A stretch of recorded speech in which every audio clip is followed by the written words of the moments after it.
So, if you try to squeeze a water balloon through a narrow straw too fast, it pops. Right. Yeah, it's just basic physics. Exactly.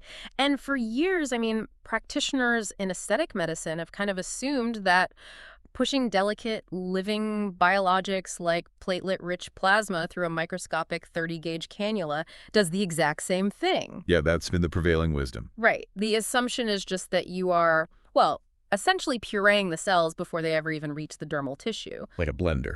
Exactly, like a cellular blender. But as we're going to see today, the physics of fluid dynamics tell a completely different and honestly remarkably counterintuitive story. It really does. So welcome to today's deep dive into the source material you've provided us. We are diving deep into the microscopic physics of aesthetic and regenerative medicine today. It's a fascinating stack of sources. It is. Specifically, we are looking at the exact mechanical forces at play when you have to choose between a 27-gauge and a 30-gauge micro-cannula for delicate injectables.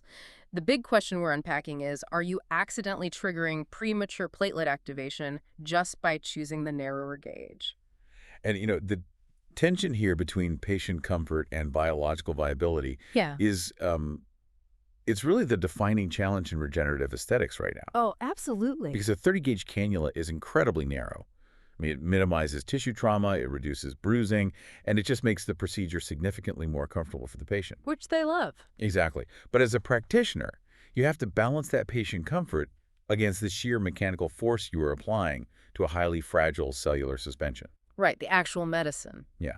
So our mission today is to map out the exact biomechanics of what happens inside that cannula lumen. We're going to be pulling from, well, computational fluid dynamics, rheology, and even cardiovascular research to understand how a single platelet experiences that journey. I love that. So let's set the physical arena first. We know cannulas glide rather than cut, right? You don't have that sharp hypodermic tip shearing through blood vessels. Right. They have a blunt, dome-shaped tip. Exactly, navigating through the subdermal structures.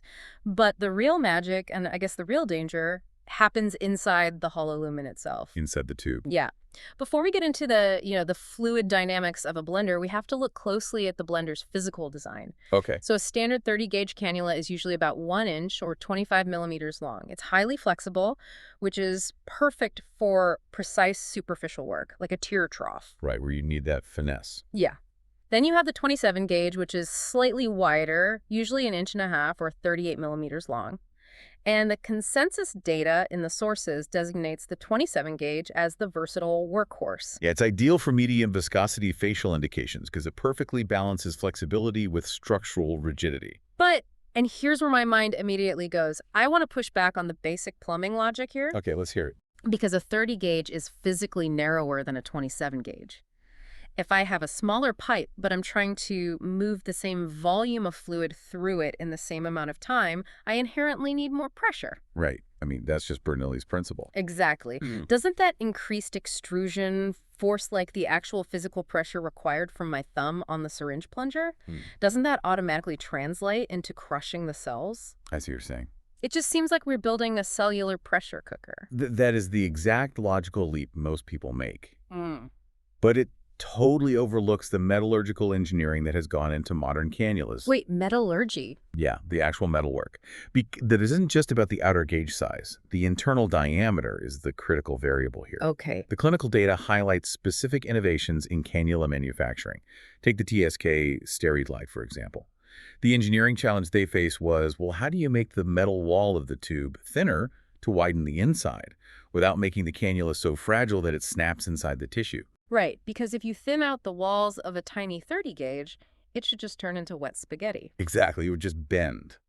But through advanced metallurgy, they've actually managed to engineer cannula walls that are incredibly thin, yet retain their structural integrity. Oh, wow. So by creating this ultra-wide internal diameter, they significantly reduce the required extrusion force. Okay, I see. The internal volume is much larger than what you would find in, like, a traditional 30-gauge needle. So you get the patient comfort of a tiny 30-gauge entry point, but internally the fluid is actually traveling through a pipe that mimics the volume of a larger gauge. Precisely.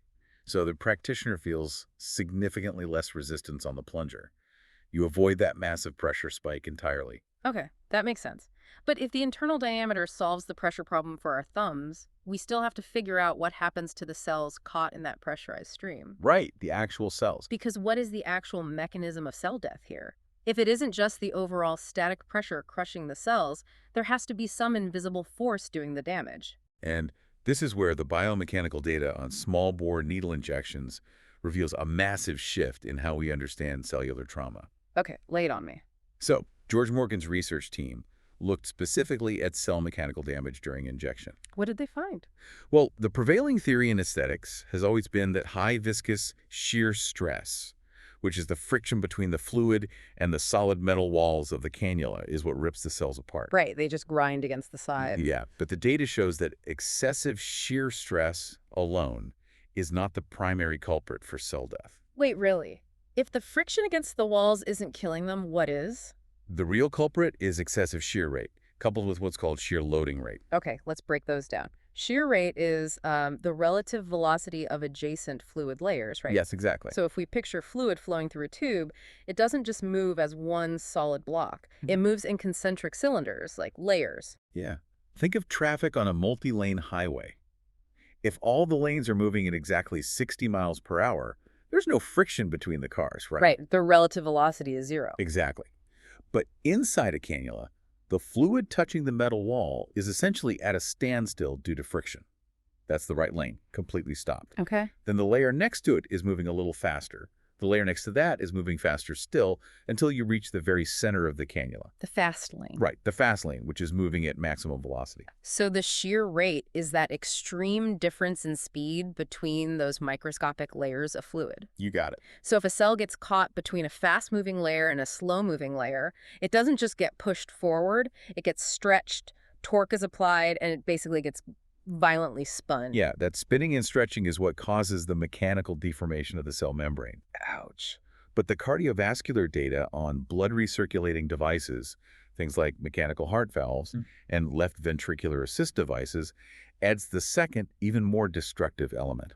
Which is the shear loading rate, Yes. the acceleration. So going from the wide barrel of the syringe, getting forced into the incredibly narrow hub of the cannula. Exactly. It's not just the top speed of the highway that gives the platelet whiplash. It's going from 0 to 60 in a millisecond. That sudden acceleration, that shear loading rate, is incredibly traumatic. The cell membrane barely has time to adapt mechanically before the forces just spike. Wow. And if we look at the physical space inside the cannula, the highest shear stress and the highest shear rate both occur right at the boundary layer. Right against the metal wall. So Yeah. perimeter is the danger zone. Exactly. The cells moving straight down the center of the cannula actually experience much lower stress. Because the relative speed between the layers and the very center is much smaller. Yes. As long as the flow remains orderly, the cells in the middle are protected. And we know they stay protected because the computational fluid dynamics data provides the Reynolds number for these injections. Oh, right, the Reynolds number.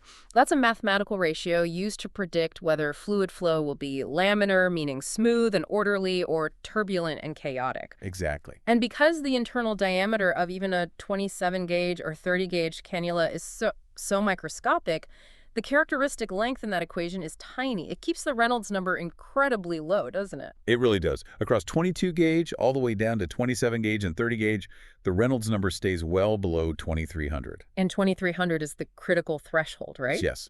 Because it stays below 2300, the flow remains perfectly laminar.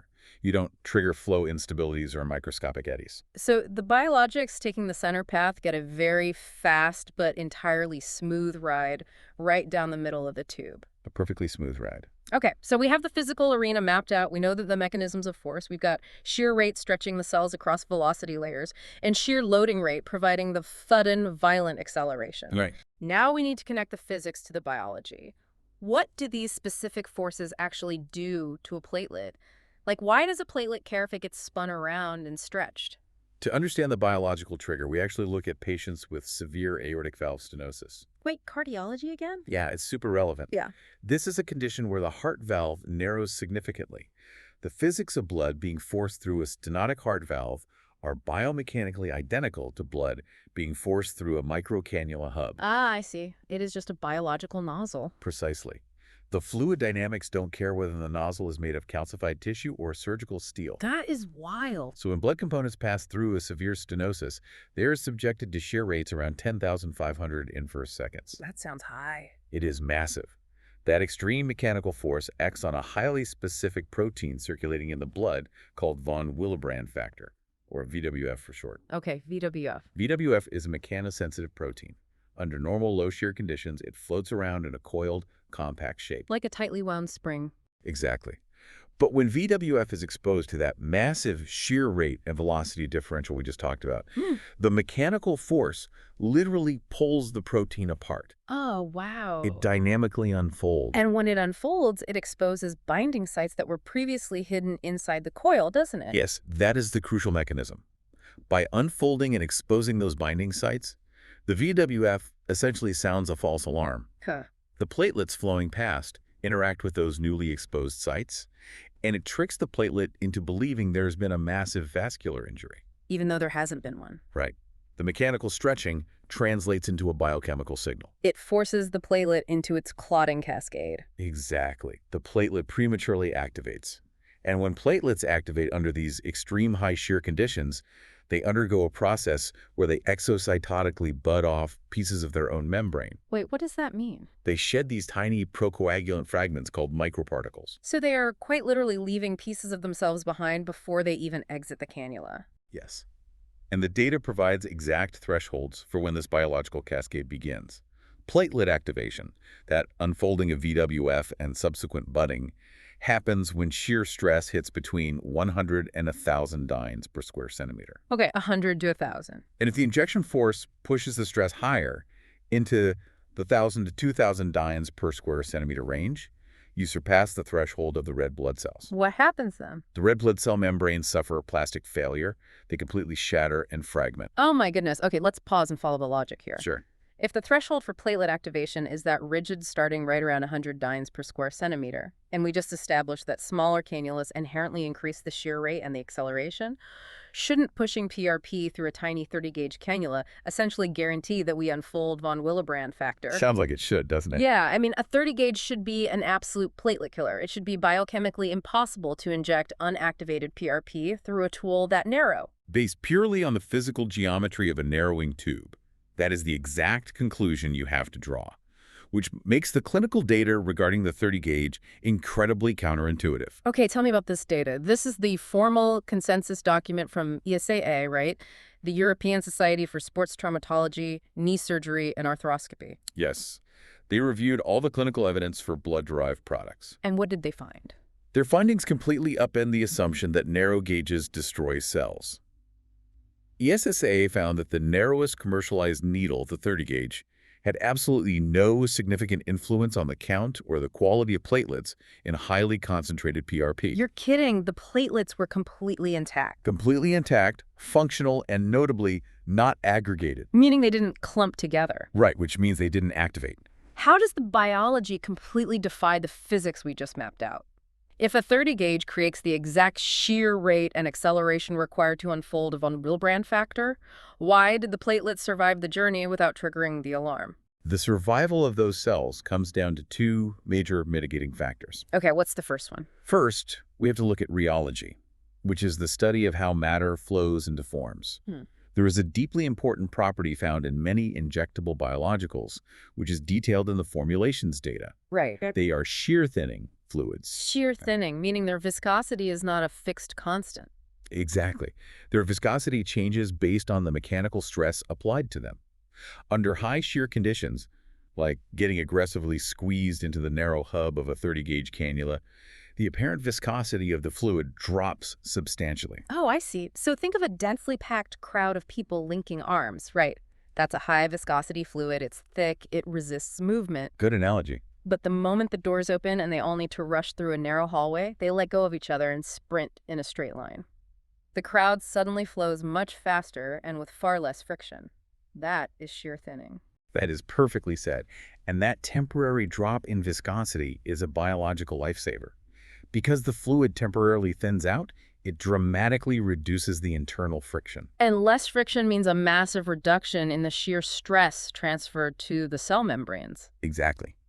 The fluid itself acts as a protective slip and slide right at the moment of maximum danger. That is so cool. And the best part is, the moment the fluid exits the cannula into the dermal tissue, the shear forces stop. So the crowd links arms again? Exactly. The fluid instantly regains its normal thickness, ensuring the biologics remain suspended perfectly in the tissue where you place them. That is an incredible evolutionary mechanism. The fluid actively buffers the cells from the mechanical trauma. It does. But, I mean, shear thinning can only protect the cells so much, right? There has to be a human element here. The practitioner controls the ultimate variable, which is how fast that fluid enters the hub. You hit the nail on the head. Injection speed is the ultimate deciding factor. A highly detailed study by Seng and colleagues isolated this exact variable. They looked at adipose-derived stem cells, or ADSCs. And these are much larger and significantly more delicate than a simple platelet, right? Absolutely. So if you can keep an adipose-derived stem cell alive through a microcannula, a platelet is going to be perfectly fine. Right. The Seng study demonstrated that ADSCs survive 27-gauge and even 30-gauge needles beautifully. Wow. They retained high viability, their functional capacity was intact, and their proliferation rates remained steady. But I'm guessing the survival was conditional. Entirely conditional, on the thumb of the practitioner. Ah. The cells only survived if the injection rate was strictly controlled to a slow 4 milliliters per minute or less. Wait, 4 milliliter per minute. Let's visualize that for the listener. Good idea. If you have a standard 1 ml syringe of PRP or filler, 4 millimole per minute means it should take you a full 15 seconds of continuous steady pressure to empty that single 1 LLL syringe. Right. In a fast-paced clinic, 15 seconds feels like an eternity. It really does require deliberate patience. But by slowing down the flow rate to that specific threshold, you alter the physics inside the lumen. Because you directly lower the shear rate, reducing the velocity differential between those microscopic layers of fluid we talked about. Exactly. And more importantly, you eliminate the violent shear loading rate. You remove the 0 to 60 acceleration. Yes.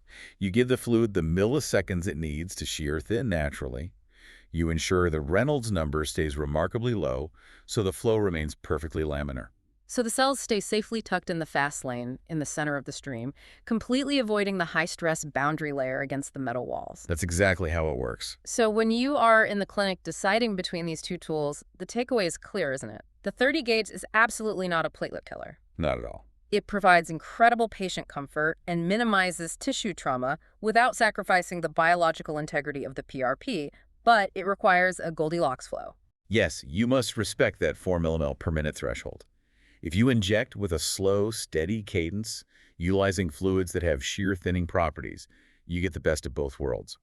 That steady cadence keeps von Willebrand factor tightly coiled, and the platelets remain unactivated until they are safely delivered. Beautiful. However, the data strongly cautions that you must match the physical gauge to the rheology of your specific biologic. Okay, what do you mean? Well, if you are working with a highly viscous, highly dense, cell suspension-like bone marrow mesenchymal stem cells, the 30 gauge becomes a liability. Because with a dense cell suspension, you have physical crowding. You have larger cells colliding with each other and the walls, regardless of the shear thinning properties. Exactly. For bone marrow MSCs, the consensus actually points toward a 21 gauge to 23 gauge as optimal. Okay. But if you must use a micro-cannula for those, you need to step up to at least the 27 gauge. Right, because the 27 gauge provides that slightly larger internal volume, which lowers the overall flow resistance and mitigates the physical traffic jam at the cannula hub. Exactly. It remains the versatile workhorse for thicker formulations. It really is a delicate balance of fluid mechanics and cellular biology. It is. But before we finish, there is a fascinating forward-looking concept hidden in the endodontic research data. Wait, endodontic, we are jumping from aesthetic medicine to root canal. I know, it sounds crazy. But the endodontic field studies microfluid dynamics intensely because they have to flush cleaning fluids into the microscopic, fragile architecture of a root canal. Oh, that makes sense. So they analyzed the shear stress generated by various needle tip designs during irrigation. Like how the fluid actually exits the nozzle. Exactly. They found that standard open-ended needles create a massive, highly localized concentration of shear stress right at the exit point. It basically acts like a pressure washer. Lakes. But they engineered side-vented and double-side-vented needles. By forcing the fluid out of multiple lateral pores rather than a single forward hole, they significantly diminished the localized peak wall shear stress. Because they're distributing the fluid volume laterally, breaking up the kinetic energy of the stream. Yes, they dramatically reduce the shear concentration, protecting the delicate apical tissues of the tooth. Okay, so if we translate that engineering back to aesthetic injectables, could the future of regenerative medicine involve microcannulas engineered with microscopic double or triple side-vented pores? It's totally possible. I mean, if you perfectly engineer the tip to diffuse the exiting shear stress laterally into the tissue, it might allow us to use even narrower gauges or push biologics slightly faster without ever risking the structural integrity of a single platelet. We're talking about designing the perfect microscopic exit ramp to eliminate fluid whiplash once and for all. Wow. It really highlights how much room for biomechanical innovation still exists in the tools we use every single day. It fundamentally changes how you look at a simple syringe. It really does. You aren't just doing simple plumbing, you are navigating a highly complex microscopic highway. So, when you are treating your next patient, remember the invisible forces at play inside that tiny metal tube. Respect the shear loading rate, maintain that steady Goldilocks flow, and trust that the fluid dynamics are working with you as long as you give the cells the time they need to thin out and glide. Well said. Keep questioning the physics behind your everyday tools, and we will catch you on the next deep dive.